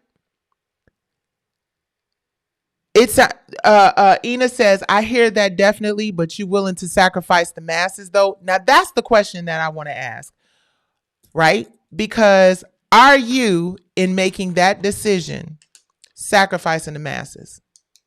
And it's a real question. Do you think that what if, let's just say hypothetically speaking, we don't know. We've heard the rumors. We don't know how true this is. We don't know, again, we're grown, we're adults on this Nights with NickI show. So we're just going to explore responsibly. But if there are rumors out there that something was going on, that she felt like she needed executive level protection, should she sacrifice herself for the sake of the people? That's a real question, you guys. I don't agree with what she did. I'm highly disappointed in her decision to do it. But how many people out there are going to prioritize people they don't know? People who cannot help them get a get out of jail free card, Diddy, or people who cannot. How many? That is not how this world is set up. And it's sad and it's unfortunate and it's not okay and it's terrible. But people just don't think about the damage that they're causing to people they don't know and who have never met when they are in a situation where they have to decide whether or not they're going to save themselves, whether they're going to put their mask on first and then figure out what's going on with everybody else on the plane. And those are just cold hard realities that we have to deal with. There are more people out here that's going to take the cash. Karma is the great equalizer, and karma's a bitch, and she always come back around, Ina. You exactly right. But some people choose to wait for karma. Some people choose to wait to see. And here's the thing. When you look at this country and how this country was built on our backs, when you look at this country and how so many creatives have created things that have generated, and not just myself, I'm not trying to turn this into a P-Valley conversation, but why not? Nobody had my fucking back when I went all the way to the Supreme Court and called me like, hey, let me blah, blah, blah, blah, blah, blah, blah, blah, blah, blah. When my sister was at her bedside at 49 years old, dying of brain cancer, there were very few people looking out, bringing a meal, showing up to the hospital. And I've said a gazillion times, the hood has been the hood for as long as it's been the hood. The DRUGSs, the abuse, the violence, the hostility, the trafficking, all of those things have been happening for years. We got to be realistic about shit. It didn't just start when that man became the president.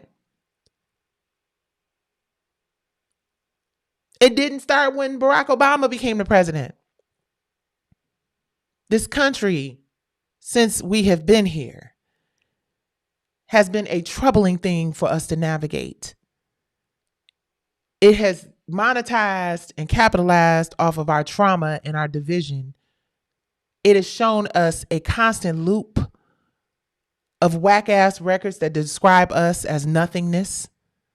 It has praised all of the worst behavior. It has given record deals and gatekeeping opportunities. And I mean, think about the songs. Think about the culture. Think about the messages. Think about the destruction. Think about, the young Black girls that have gone missing and all of that shit has been what it is since long before Nicki Minaj endorsed Donald Trump or anybody else. And that's the thing that we as a community don't want to hear, because we want this selective outrage that makes us feel good about the crazy shit that's happening in the community right now. But the truth of the fact of the matter, no matter who gets pissed off with me about it, is the hood has been the hood and the struggle has been the struggle for a very, very, very, very, very long time. Whether you have voted Democratic, whether you have voted Republican, whether you have not voted at all, the shit that needs to change in our communities has been deeply in need of change for a very long time. We can't even get on a TV show together and make money together and build a franchise without stabbing each other in the back or doing some sleazy, shady, underhanded shit to one another. We can't even walk in certain neighborhoods or park our cars in certain neighborhoods where ain't no white people without our shit getting broken into. You see what happened with the young lady who can't live her life because of what not Donald Trump did to her, but what R. Kelly and her godfather and anybody else who knew what was going on did to her. So don't let nobody loop you into no fucking, civil WARR, because we're there. Why aren't they giving those Epstein files? And I'm about to talk about that in a minute too. It's been Epstein's in the hood forever, forever, ever, forever, ever. I did a whole entire documentary that will be on plug, divine9tv.com. So make sure you tune in. It's sad. It's been going on before our time and we can't stick together for shit. Exactly, Jay. So I get real frustrated when my people, get caught up in this. And like I said, I started to wear my 92% shirt with the black women sitting up there having their coffee on the roof while this shit is just smoking. Because we're always the first on the front lines. There's so many black women who are out. Did y'all see what happened with Ilya Umar? Oh my, give me a break. You see what's happening with Don Lemon, the freedom of speech? Like, give me a break. There are so many major issues, and I get it. When you are someone with Nicki Minaj's following and with her influence, by all means, you should be encouraged to use that platform to do good and to share positivity. But when is the last time that entertainers have really actually been positive role models? I'm going to give y'all something to think about. You have a lot of women, shout out to all the women in politics who are just out here on the front lines. Masora Robin Kelly, Ayanna Pressley, Ilya Umar. So Omar. There's so many amazing women are out here, and a lot of them are black. And a lot of times, just like with the Detroit Housewives League, just like with C. Dolores Tucker, we are always out here. Auntie Maxine, just all the black mayors that we have in the various cities and whatnot. These people can't do this by themselves. Where are the high profile celebrities with all the money, power, and influence that are standing 10 toes down for the Democrats the way Nicki's standing 10 toes down for the conservatives? I'll wait. Jay says, I love Nicki. She's my girl. However, why don't celebrities stick up and help her to see what's going on? Because she don't trust nobody.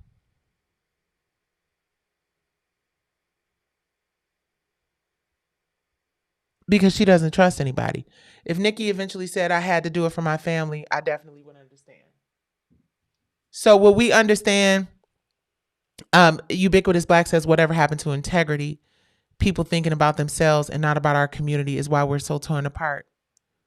I agree. For my mom to bring my dad back to protect my nephews, I'd do anything. You know what I'm saying? Like, I mean, I know this sounds really terrible. Like, seriously, it really sounds pretty fucking awful. But if my grandson needed a life-saving surgery, baby, I'd be like, MAGA, if that was the only way for him to get it. And for you to tell me that I should sacrifice my grandson because the other party is just doing so much more for our community and the Democrats are looking out so much more for our community, you should definitely go on ahead and just take that L and just, I don't even know why I said that. That just made me mad that I actually said that. Why did I say that? Lord, I take that back. I didn't mean it. But y'all know, you get to the point when someone you deeply love is at risk of something really terrible, it's one thing to say, so what, take one for the team. But you got to know for sure that by taking one for the team, that your team is not going to drop the ball. Before you just sacrifice every fucking thing, you got to know that your team is not going to drop the ball. And how do you know that? Because as a community, we have just constantly been used to market shit, to promote things, to make things hot, to make things trendy. We're used as the cancel the people weapon. But the only thing that we are about to be, I thought it was $2 trillion in buying power. They said in the next 5 to 7 years, it's going to be $15 trillion in buying power that we as a community have collectively as women, Black women in particular. And to not understand how to leverage that shit in a way that helps our babies and our communities and our futures grow and to protect them. But we are constantly being used as tools of the incompetent to tear each other down. maybe there's a conversation that can be had with NickI by somebody out here who can explain this is the reason why what you're doing is not helping us. This is the reason why what you're doing is doing more damage to people that you should love than good. Somebody got to her, and maybe it's just maybe that's not what happened. Maybe she's just her spiritual religious beliefs, because she talks about religion and Christianity a lot. You know, I personally, you know, think that there might be, I mean, I don't know who is it. Is it Gayle King? Is it Oprah Winfrey? Like, who could sit down across from her and say, NickI, let's talk, sis. What's going on? But that dumb bitch, da, da, da, da, da. Let me say this real quick too. Ina's right. She said she has to be willing to listen, and she don't strike me as a conversationalist. I could be wrong. Right. But we don't know her, and we don't know what pushed her over the edge. Right. We don't know what pushed her over there. And that's my thing. We just, you know, we see the result, but we don't see the cause. Right. Yeah, it's so hard because, yeah, I want to cuss and be like, you stupid, you know what I'm saying? But I don't know her, and I don't know why she made those decisions. And when you have somebody who has those kinds of followers and that kind of reach and that kind of influence, you kind of got to tread a little lightly, in my opinion, to see if there's a way to resolve the issue with fewer casualties. Because I'm seeing this thing pick up steam. I'm seeing more and more of her peers and more people in hip hop start to be real. I'm pro Trump too. And I don't know what to say about it. I don't know what to say. I'm praying for us. I hope that we don't allow anger to cause us to just crash out worse than we already have. And I hope that we realize that Black people need each other, because that Project 2020, we can't afford. Y'all, listen. A lot of our celebrities have gone on into the upper room. The Princes, the Michael Jacksons, the Bob Marleys, the, Diddy's in jail. I don't know where the rest of them at, but ain't too many of them just out here like no Roger, no rerun, no rent. Like it seemed like just a few years ago, you had a lot of like high profile celebrities with huge followings that were like out here, advocating for change, and we're not going to take it. And now I don't know if people are just tired, or people just fed up, or people just checked out, or people don't want that, heat that comes along with. I mean, it's just really weird. Like the fact that the president said something allegedly about like suing Trevor Noah for something that he said during the Grammys, and then it was like, I'm gonna have a good time playing with you or something. Like it was crazy. And it's like, even with the Don Lemon thing, like, it's just weird. Like, who wants the most powerful man in the world as their enemy? I mean, at the end of the day, I mean, it is what it is. If you're gonna take away my freedom of speech, you're gonna take away my basic human rights, then nuck if you buck, right? But like, who wants that? And why should it be that? Why is it that you're getting direct threats from like the most powerful man in the world? Now I know the people got the power and God has the power, and I understand that. And I believe in God Almighty for every ounce of protection that I have in my life. And we all should. But how unnerving must it be? Like, process that for a minute. And here go the thing that just trips me out about it all. They rolling around here like, yeah, we did. So what? Yeah, we know that the Constitution said this, but so what? What do you do? Especially when the vast majority of Americans are trying to figure out how to feed their families, how to pay their bills, how to take care of their children and their ailing parents. How 500,000 people lost their jobs because of DEI cuts. Like, we are being crippled and paralyzed financially, spiritually, emotionally. And we're seeing people who have access to our children's minds. That's what this is really about, you guys. And that's the reason why I caution us to just be reactive about the NickI thing, about all of it. Because as wrong as it is and as frustrated as we are, it requires a strategic, proactive approach to finding a solution to this. Because you're not just beefing with a bot in social media. We are taking on an entire administration when you go toe to toe and head to head with people hell bent on making sure that their agenda goes through. What can we do outside of show up and vote in the next election? We can march, I guess. We can, argue on social media. We can repost. We could post thoughts and prayers. We could have a reading competition. We could do little skits to show how stupid somebody looks or whatever. We could do all the things that captivate people's attention.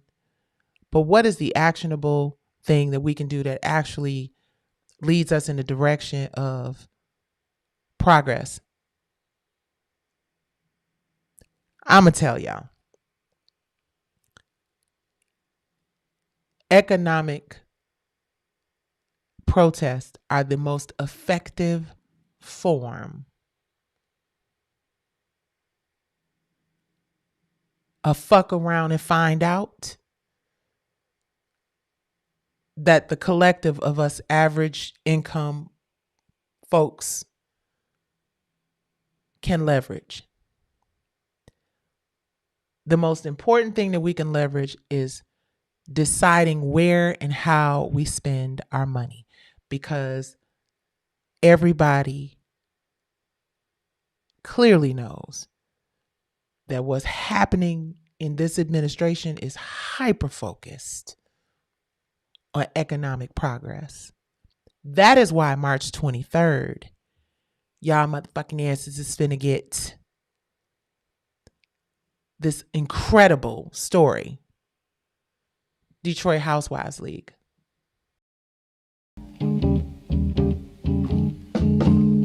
We are the Detroit Housewives League. Tribune, get your Tribune. We know our power in the economy. That's why we chose to take the lead. About protest was the strategy. We never asked for charity, to freedom and equality. We buy, boost, and build. We plant the seeds that grow. We buy, boost, and build, because we have to show the power of the dollars the Housewives League controlled. We help build our community by redirecting the cash flow. Folks keep saying we can't change anything, but I swear, if we organize the women, we could move mountains. Black Bottom's full of business owners who need support. Who shops more than us? We hold the purse strings. So we band together. Pledge to buy black, tell the men to do the same. 3 times, they'll know it's you. Got it. Live, miss. Let your voice be heard. Appreciate you, young lady. This is Harris. We're gathering names for the meeting. I'll put mine down right now. Careful, boy. Evening, sisters. Come on in, find a seat. We got plenty of work ahead. When we stand together, we can buy together. Tonight we start. The seeds that grow. We buy, boost, and build. Because we have to show the power of the dollars. The Housewives League controlled. We help build our community by redirecting the cash flow. We help build our community. March 23rd, Detroit Housewives League micro vertical documentary series will be coming out on Divine, the number 9, TV.com. You'll be able to see a bunch of our other content on March 23rd as well. Yes, there will be a new season of R&B Divas. It will not be airing March 23rd. But we are definitely in conversation with a lot of really talented, dope singers who want to ignite the R&B Divas moment and really give you guys that. I told you guys I'm doing another vertical drama musical series called It Girls. We start production on that this morning. Thank you guys for subscribing. I really appreciate y'all. Just FYI, just to tell y'all like kind of what to expect. The Detroit Housewives League. Okay, so real quick, the Detroit Housewives League is the name of the group of women from Black Bottom in Paradise Valley in Detroit. So I didn't create that name. Somebody was like, don't call it Housewives nothing because Bravo, da-da. No, the original Housewives are the Detroit Housewives League. They were a group of women led by Fannie Peck in Detroit that led the nation's first economic boycott.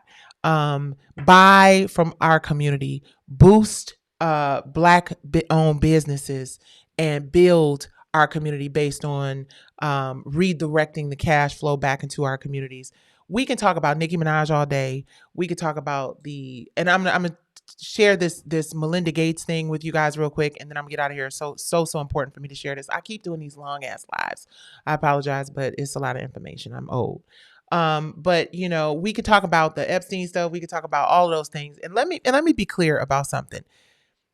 Justice, as I discovered, as many other creatives and artists have discovered, looks different when you're Black. So Diddy and R. Kelly and Bill Cosby and all the other E's that have been charged with egregious acts and sexual assault against women and stuff like that, they're going to definitely get sentenced faster, more consistently, and more often than any and everybody in them files that we keep talking about. Honestly, I don't know if these people are going to be held accountable or not. If this is just a humiliation ritual for many of them, I have no idea. I don't know. But what I can tell you is the justice system is different for Black men and Black women. Black men perpetrators get way harsher sentences more quickly. I mean, it's all relative. If you ask, some people don't think the Diddy thing was as harsh as it could have been, but you know, they had a lot to prove and they didn't prove it all. But Black women are ignored more often in these situations, unless like with Cassie or like with the woman who got punched in the face by the comedian or anybody else who has a videotape. Unless you have it on videotape and you have proof of the actual thing, nobody's gonna pay attention to you. And if you crash the fuck out and do something dumb as a result of the trauma that you've experienced, you're definitely going to receive a much harsher sentence. I want to share this Melinda Gates thing with you guys real quick, and then we're going to get out of here. And the reason why I want to share it with y'all is because it speaks to what's going on with the Epstein stuff or whatever, which I found this really interesting. Allegedly, this is an older conversation that she had with Gayle King. But I want to share it because Melinda Gates really inspired me. I'm sorry, Melinda French, formerly Gates, formerly Bill Gates' wife. I did not know that this was out there, right? But I'm going to play the conversation and then I'm going to tell y'all how Melinda Gates, I won't say inspired me. You know what? I will say that she inspired me actually, because she did inspire me. So yeah. All right, take a listen. Role in the divorce at all in this process? Yeah, as I said, it's not one thing, it was many things. But I did not like that he'd had meetings with Jeffrey Epstein, no. And you made that clear to him? I made that clear to him. I also met Jeffrey Epstein exactly one time. Did you? Yes, because I wanted to see who this man was. And I regretted it from the second I stepped in the door. He was abhorrent. He was evil personified. I had nightmares about it afterwards. So, you know, my heart breaks for these young women because that's how I felt. And here I'm an older woman. My God, I feel terrible for those young women. It's awful. You felt that the moment you walked in? I didn't realize that. He was awful. Yeah. And you shared that with Bill, and he still continued to spend time with him? Gayle King. Any of the questions remaining about what Bill's relationship there was, those are for Bill to answer. Okay. But I made it very clear how I felt about him. I think. Okay.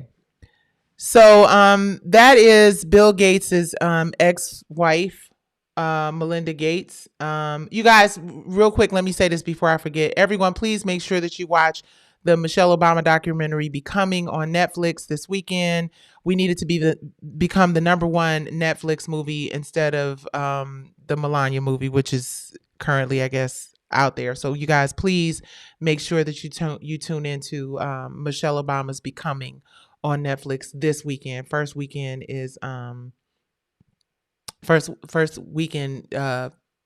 views and streams are very, very important. But real quick, that was Melinda French Gates, who is Bill Gates's ex-wife, and she's talking about the experience that she had when she met Mr. Epstein for the first time and her husband. And she talks about how scary he was, whatever. So in 2017, you guys, I applied for a grant that Melinda French Gates and Mackenzie Bezos, Jeff Bezos' ex-wife. It was called Equality Can't Wait. And the grant was basically, they were giving, I want to say 10 organizations each $10 million to organizations that excelled progress and advancement for women and girls of color. And one of the things that we really wanted to get funded for was our Worth TV initiative. We had partnered with another nonprofit because we explained that the depictions and the narratives in the media right now as it relates to Black women and girls in particular is really damaging and very destructive. This was in 2017, you guys, when I applied for this grant. We got a really great response back from the people who reviewed the grant. They were like, this could be huge. This could be great. We talked about incubators that we could start in various cities. This was before a lot of the stuff that you see out here with the trafficking and all the other stuff going on. I want to play you guys. This is a 90-second elevator clip, a pitch. Okay, I'm going to play you guys this pitch because when I saw this video of Melinda French Gates talking to Gayle King about what she saw with Jeffrey Epstein, and this was in 2022, obviously, when she had this conversation, and the grant that I applied for was in 2017. But I actually had a picture of Nicki Minaj in our promo. You guys won't be able to see it, but y'all will be able to hear it. Check this out, and we're going to come back and wrap it up. TV, film, and media helps us shape our perspectives on what we believe and how we view others. Black women and girls face harsh judgment in society based on the way they're portrayed in the media. The images are often demoralizing, dehumanizing narratives perpetuated by a culturally incompetent white male lens, subsequently causing social, economic, and political damage to Black communities. In order to accelerate power and influence for women in underserved communities, we must meet them where they are and identify the obstacles preventing women and girls from achieving gender equality. AIB TV and From the Bottom Up Foundation has partnered to launch the Worth TV initiative, which will serve as a content incubator to empower women by arming them with the tools and resources needed to demand equality. As we scale, we plan to repurpose existing real estate in our communities to offer training and development for women and girls who aspire to fill executive leadership roles in entertainment and media. We'll address the gender pay gap by paying women equal to their male counterparts. We'll develop and pursue strategic alliances with organizations and individuals by seeking partnerships partnerships with existing networks, corporations, and advertisers who advocate for women of color in more positions of leadership and equity. Our existing programming, such as Social Conflict from the Bottom Up docuseries and She Speaks Live, explores important issues like mental health, sexual identity, prison reform, substance abuse, economic disparities, and sexual assault, to name a few. WORF is committed to end the destructive narratives and stereotypes plaguing our communities, and we hope you'll join us in our mission to fight for WORF. Okay, so that was my 90-second elevator pitch to Melinda French Gates and Mackenzie Bezos. Well, not just to them, but to them and the group of people that were like reviewing the proposal. And when I look back at that and I see how not only, did we reference Nicki Minaj, we didn't reference Nicki Minaj, but we had an image of her. I'm looking back at what's going on now and just the depictions overall and the protection of women and girls. Now, I understand I'm just a Black girl from Detroit with a big mouth and a whole lot of big ideas. But to think that, she had that experience with Mr. Epstein and understanding how important thank you guys very much. And understanding how important, it was then, how important it is now for us to have some control over these narratives and these depictions. See, Dolores Tucker tried to do it. I've tried to do it for many years. I get it, you guys. People just want to be entertained. People don't want to be preached to. People don't want you telling them how they should live their lives. But now we see clearly that the power of the media, the power of people's ability to influence our youth, to influence elections, to influence every aspect of our lives is one that we need more people who support positive messages, sharing historic moments like the Detroit Housewives League, like what C. Dolores Tucker tried to do, where C. Dolores Tucker will probably be, will be another documentary that we'll do on divine9tv.com. Y'all, we're not asking for permission anymore. And the reason I said that she inspired me is because I had just kicked off the WORF TV platform. And when I applied for that grant and we didn't get the grant, I was so devastated because I just knew based on the reviews of the grant that we were going to get it, but we did not. I hope they do it again. Hey, Melinda French and Mackenzie Bezos, listen, now do you see how desperately we need our own media platforms to get positive messages out to young women and girls and share information? Because we can't even count on the people who are in power to release the tapes and to release the information. So having our own platforms are very important. So I hope our allies and the people who care about the young girls who are out here being victimized by these wealthy, powerful men understand how important platforms like Divine 9 TV, WORF Media, and anywhere else that is brave enough to rise above the noise. I could get on here and talk shit about people. I could gossip. I could spread tea. I mean, even though we do a little bit of tea spilling. But I choose to instead try to figure out a way to have conversations that are objective and hopefully inspire one or two people. We are the most powerful consumers in this country. I'm going to say it for y'all one more time. We are the most powerful consumers in this country. If the country is if the entertainment and media, spaces generate $3 trillion, 1.7 is coming from us.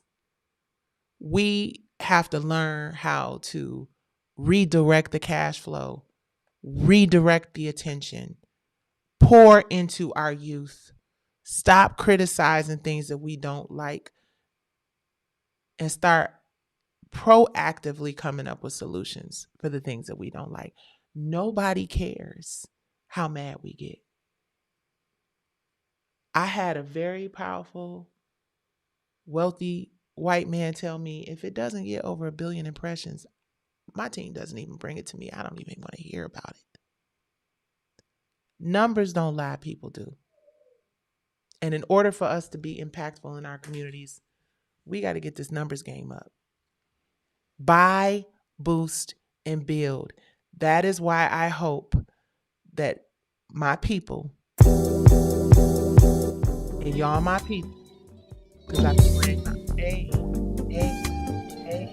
Hey, I hope that my people understand the power of our dollars, the power of our attention. But more important than the power of our dollars and the power of our attention and intention is the power of our unity, the power of our collaboration, and the power of us giving one another grace. Because trust and believe. All these rappers out here that Delore has been talking about since the 90s, a lot of them, I'm like, damn. Was y'all playing all along? No, I'm just saying. But seriously, they're activating them. They're activating. What are we doing? Are we activating? And it's not about violence.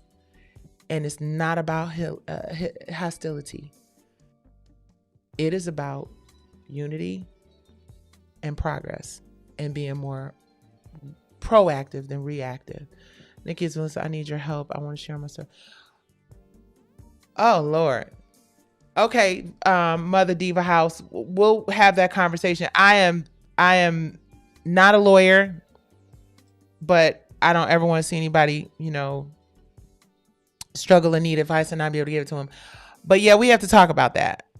And you shouldn't be posting that on this platform, because we don't, you won't get everybody a whole master plan.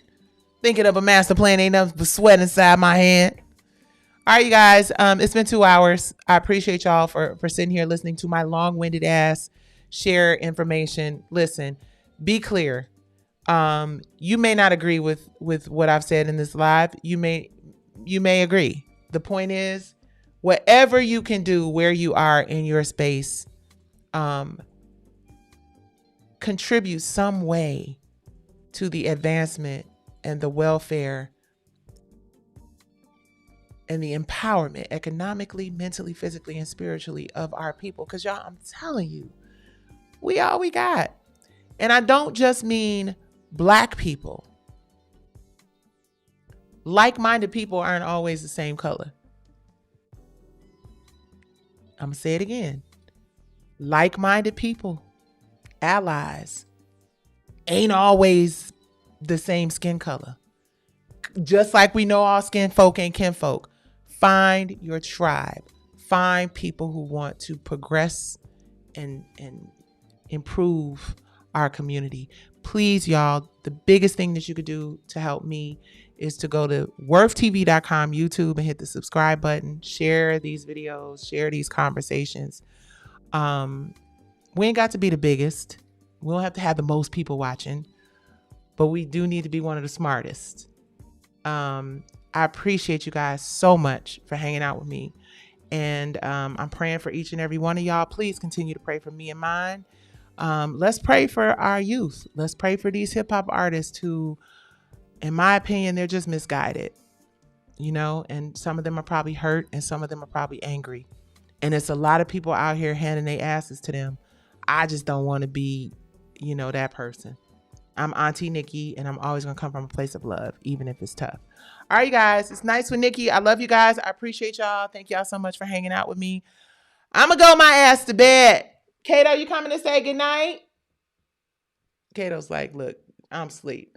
All right, you guys, love. Make sure you guys like, share, and subscribe. And please go to worthtv.com and share this video. Good night, TikTok. Mwah. Y'all my boos. Good night, X.